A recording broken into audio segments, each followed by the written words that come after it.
우리 하나님 말씀 에베소서 4장 32절을 보겠습니다. 서로 친절하게 하며 불쌍히 여기며 서로 용서하기를 하나님이 그리스도 안에서 너희를 용서하심과 같이 하라. 아멘. 이 에베소서 4장 25절부터 32절까지는 예수 믿는 사람이 본이 되고 덕이 되는 삶을 어떻게 살아야 되는가 구체적으로 기록을 했습니다. 그런데 맨 마지막에는요, 서로 친절하게 하라고 했습니다. 삶이 각박하고 스트레스 많이 받고 하면은 친절하기 어렵습니다. 내가 대단히 기분이 좋고 여유가 있고 또 상대방에 대해서 호감이 있을 때 우리가 친절하게 대하죠. 얼굴 표정부터 아주 웃는 얼굴로 대합니다. 상냥한 목소리로 인사하고 이야기합니다. 내 마음이 불편하거나 상대방에 대한 호감이 없고 안 좋은 이미지가 있다면 친절하게 할 수가 없어요.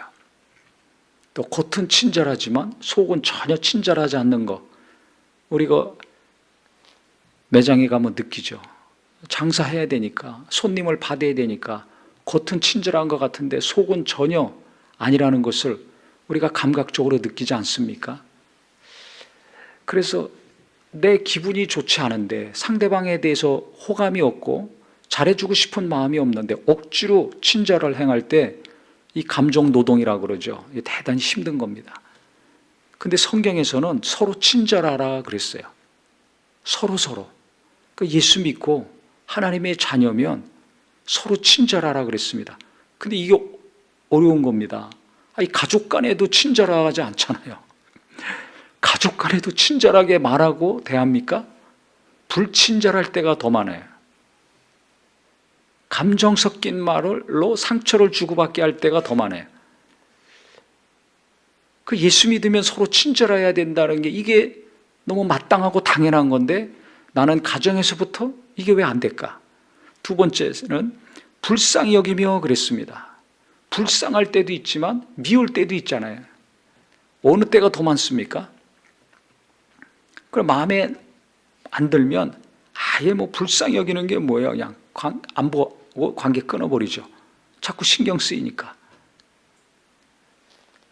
내 편한 쪽으로만 가는 거예요. 근데 예수님은 우리를 불쌍히 여기셨잖아요. 이 땅의 모든 죄인들을 불쌍히 여기셨습니다. 친절하게 대해 주셨습니다. 예수를 반대하고 대적하는 자들에 대해서는 불친절하셨죠. 그럼 구원 못 받으니까. 그 사람들 말 들으면 구원 못 받거든요. 하지만 주님을 따르는 자들 친절하게 대해 주셨습니다. 서로 용서하기를 하나님이 그리스도 안에서 너희를 용서하심과 같이 하라. 세 번째는 주님이 우리를 용서하신 것처럼 너희도 용서해라.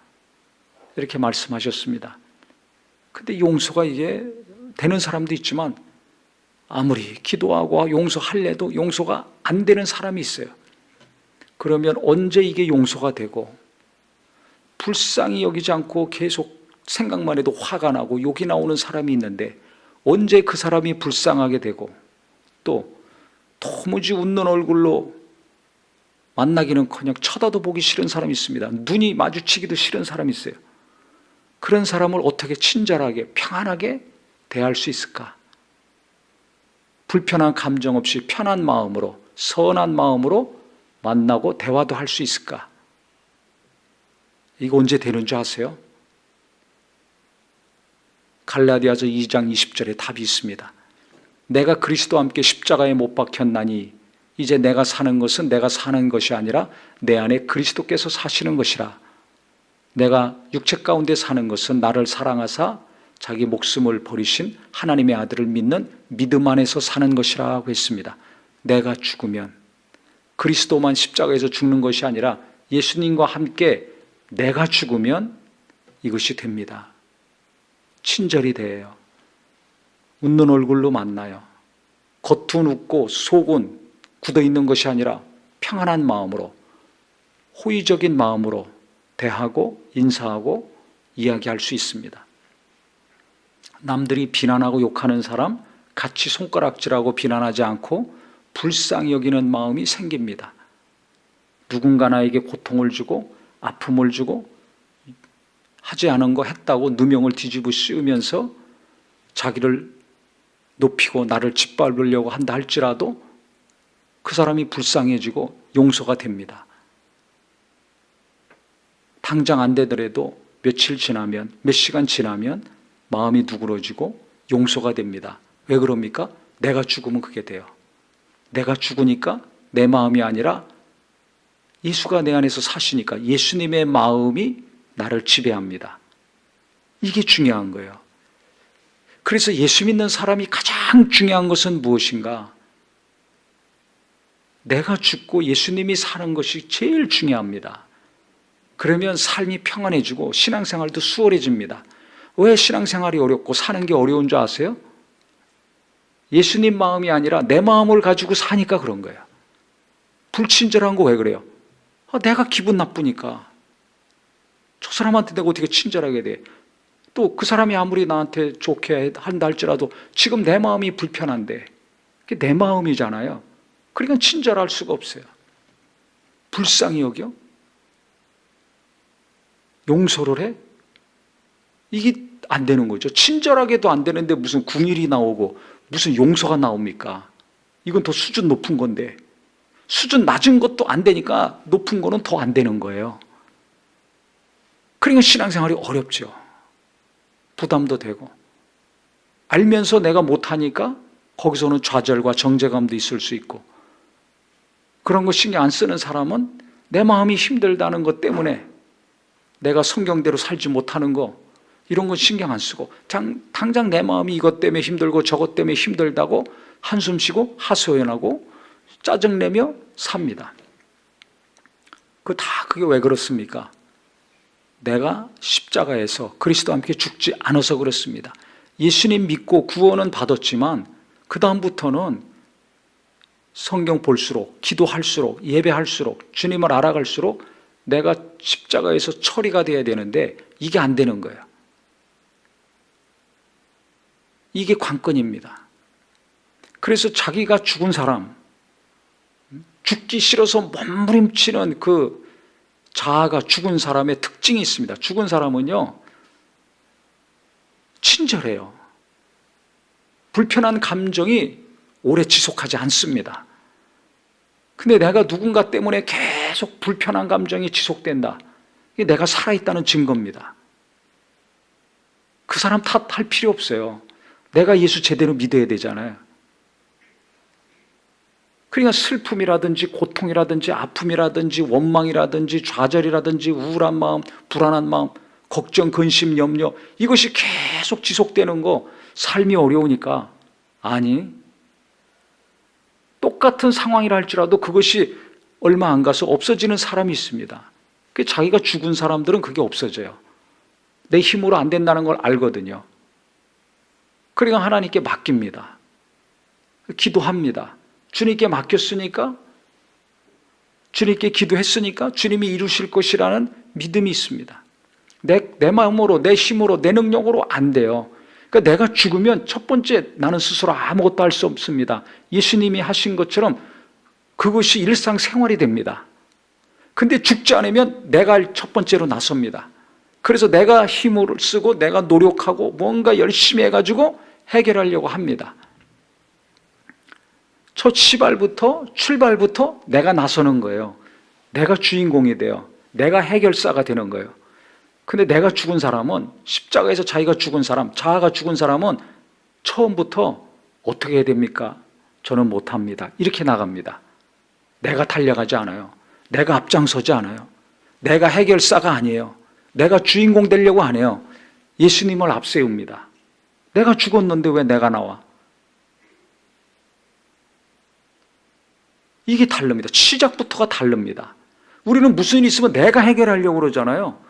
안 되니까 그래서 내가 죽겠다고 나오는 거예요. 그러니까 내가 죽었는지 안 죽었는지도 모르고들 살고 있는 경우가 대부분이죠. 근데 이런 설교를 왜 하냐면 그래도 기도하는 분들이기 때문에 이 설교를 합니다. 그래도 기도한다는 것은 하나님을 의지하는 분들이지 않습니까? 하나님으로 말미암아 살려고 하는 분들이지 않습니까? 그렇다면 진짜 내가 하나님을 의지하고 하나님으로 말미암은 것들이 계속 임해서 내 힘이 아니라 하나님의 힘으로 살고 내 지혜와 능력이 아니라 하나님의 지혜와 능력으로 살려면 열심히 기도하는 것도 좋지만 그 이전에 주님 나를 죽여 주시옵소서, 이 기도가 있어야 될 것입니다. 근데 이것이요, 하나님이 진짜 사랑하는 사람은 그 사람의 자아를 죽이시더라고요. 뭘 통해서 죽이시는가? 기도 많이 한다고 죽는 게 아니에요. 해보셔서 알잖아요. 봉사 열심히 하고 뭐 하나님 일 열심히 한다고 죽는 게 아닙니다. 그러면 더 살아나요. 언제 죽느냐? 죽기 직전까지 가는 고난이 닥쳤을 때 자아가 죽습니다. 불같은 환난과 시험이 닥쳤을 때 죽습니다. 그것도 그때 조금 죽습니다. 고난과 시련이 계속 닥치면 조금씩 더 죽습니다. 그러니까 진짜 겸손한 사람은 기도하면서 죽고 말씀 묵상하면서 죽는데요, 그렇지 못한 분들은 자기 의가 강하고 자존심이 세고 뭔가 내가 노력하고 열심히 하고 모범적이고 성실하고 책임감이 강해서 타의 모범이 되고 품행이 방정해서 표창장 많이 받았던 분들, 도덕적 윤리적으로 흠이 없이 바르게 산 사람들, 이런 사람들은 이 자아가 굉장히 강합니다. 겉으로 볼 때는 너무 점잖고 젠틀하고 나이스하죠. 근데 속은 보이지 않는 견고한 자아가 있어요. 이거 보통에서 안 깨집니다. 상상할 수 없는 고난과 시련이 닥쳤을 때 그게 깨지기 시작합니다. 조금씩 부서집니다. 한 번 닥쳤다고 다 죽는 게 아니에요. 죽는 날까지 그것이 계속 죽어갑니다. 그랬을 때 내가 죽으니까 예수님의 마음이 되고 예수님의 눈이 되고 예수님의 생각이 되고 예수님의 정신으로 사는 거예요. 그러니까 내 감정대로 안 합니다. 내 생각대로 안 합니다. 내 뜻대로 안 합니다. 이게 되는 겁니다. 이게 최고 신앙의 수준이에요. 그러니까 뭘 하면서 주님의 마음으로 했는가, 주님의 정신으로 했는가, 이게 중요합니다. 왜 신앙생활을 열심히 했는데, 목회를 열심히 했는데 불미스러운 일들이 일어나는가? 왜 지탄받고 욕먹는 일들이 일어날까요? 내가 살아서 열심히 했기 때문에 그래요. 내가 했기 때문에 그래요. 내가 주인공이었어요. 예수님이 하시고 성령님이 하셔야 되지 않습니까? 내가 죽어야지 주님이 일하시죠. 내가 죽어야 성령님이 내 안에서 100% 역사하시잖아요. 그러면 평안의 역사, 은혜의 역사, 사랑의 역사만 이루어집니다. 수많은 자들이 예수님께 와서 회개하고 은혜 받고 주님을 사모합니다. 용서하고 친절하고 긍휼히 여기는 오늘 이 말씀, 짧은 말씀이지만 이 세 가지가 계속 이루어집니다. 근데 열심히 기도하고 봉사하면서 싸워, 시기, 질투, 갈등이 일어나. 안 죽었기 때문에. 불쌍히 여기지를 않아. 경쟁 대상이야. 교회끼리 경쟁해, 교인끼리 경쟁해, 목장끼리 경쟁해, 기관끼리 경쟁해. 목사가 또 담임 목사가 그 경쟁을 부추기는 교회도 있습니다. 그러면 뭔가 이득 보는 게 있으니까. 이거 다 헛짓하는 거죠. 불쌍히 여기게 되는데, 서로 불쌍히 여기고 위로해야 되는데, 주님은 우리를 불쌍히 여기셨는데 경쟁을 시키고 싸우게 만들어. 근데 그것도 모르고 거기에 대열에 앞장서서 또 열심히들 합니다. 소경이 된 거예요. 예수님이 없는 거예요. 예수의 일 한다면서, 전도한다면서, 기도한다면서, 성경 본다면서, 양육한다면서 예수님 없이 인간들이 주인이 돼가지고 열심히 달려갑니다.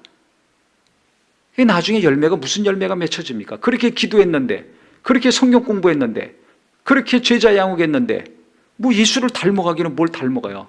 나중에 번아웃 돼가지고 나가 떨어져가지고 혼란에 빠지죠. 내가 뭔가 지금까지 뭐 했나, 이런 사람들이 있습니다. 젊었을 때 열심히 죽어라고 신앙생활 해놓고 나중에 나이 들어서 허탈해하는 사람이 있어요. 뭔가 열심히 한 다음에 후회하는 사람들이 있어요. 그 왜 그런 줄 아세요? 자기가 펄떡펄떡 열심히 뛰어다녀서 그렇습니다. 성령으로 일한 사람은 감사가 넘칩니다. 내가 죽은 사람은 예수님이 일하시고 예수가 살아있는 사람이면 항상 감사가 있습니다. 원망이 없어요. 불평이 없어요. 또 용서하기 때문에 적이 없습니다. 미워하는 사람이 없어요. 참 신기하죠. 기도 많이 안 하고 성경 공부 많이 안 하고 봉사 열심히 안 했더라도 내가 죽은 사람은 성경대로 삽니다. 근데 열심히 했는데 성경대로 안 살아. 말씀은 많이 알고 가르쳤는데 그 말씀대로 안 살아. 왜 그럴까요? 그 사람 자아가 죽지 않아서 그래요. 그러니까 우리가 내가 뭘 잘한다 못한다, 열심히 했냐 안 했냐, 이거 따지는데 그보다 더 중요한 게 있습니다. 그것은 뭐냐면 내가 얼마나 죽었냐, 내 자아가 얼마나 죽었는가, 이게 중요합니다. 이거 가장 하나님 말씀 거부하고 성령을 대적하는 것이 다른 게 아닙니다. 내 속에 있습니다. 내 자아는 절대 죽지 않으려고 합니다. 절대 죽지 않으려고 합니다. 그러니까 이거 보통 시련이 있지 않고서는, 보통 고난이 닥치지 않고서는 이게 죽지 않거든요. 그렇기 때문에 고난이 유익이라고 성경에 있는 거예요. 고난 당할 때는 괴롭지만 그 고난을 통해서 내가 죽게 됐거든요. 죽은 만큼 말씀을 순종하고 예수님을 알고 예수님을 닮아가게 됩니다. 성품이 바뀌고 생각이 바뀌고 행동이 바뀌게 됩니다. 그러니까 이게 얼마나 유익입니까? 바뀐 만큼 친절해지잖아요. 바뀐 만큼 불쌍히 여기잖아요. 내가 고난을 통해서 변화된 만큼 누군가를 용서하고 이해합니다. 공감합니다. 주님이 우리를 공감하셨잖아요. 이해해 주셨잖아요. 그래서 같이 눈물 흘리시고 우셨습니다. 내가 살려주려고 왔는데 왜 너희들 울고 있어?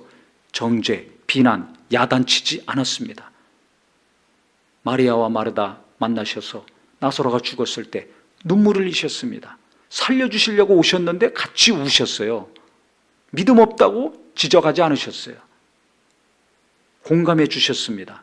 우리는 조금만 잘못하면, 내 뜻에 안 맞으면 지적질 하잖아요. 당장 가족들 안에서 지적질, 속으로 정죄, 비난 얼마나 합니까? 가는 곳마다. 그러니까 은혜가 없어요. 근데 예수님은 이해해 주셨어요. 공감해 주셨어요. 우는 자들과 같이 우셨습니다. 믿음 없다고 뭐라고 한마디도 안 하셨어요. 그리고 나사로 살려주셨습니다. 그러니까 주님, 내가 죽으면 누군가를 이해합니다. 공감합니다. 같이 울고 같이 웃습니다. 정죄가 없고 비난이 없어요. 시기도 없고 질투도 없어요. 경쟁 관계 아예 안 합니다.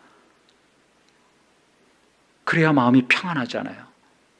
은혜가 넘치지 않습니까? 이게 천국에서 이루어지는 삶, 이 땅에서 하나님 믿는 자들이 체험하는 삶입니다. 그러니까 주시옵소서, 주시옵소서. 뭘 줘?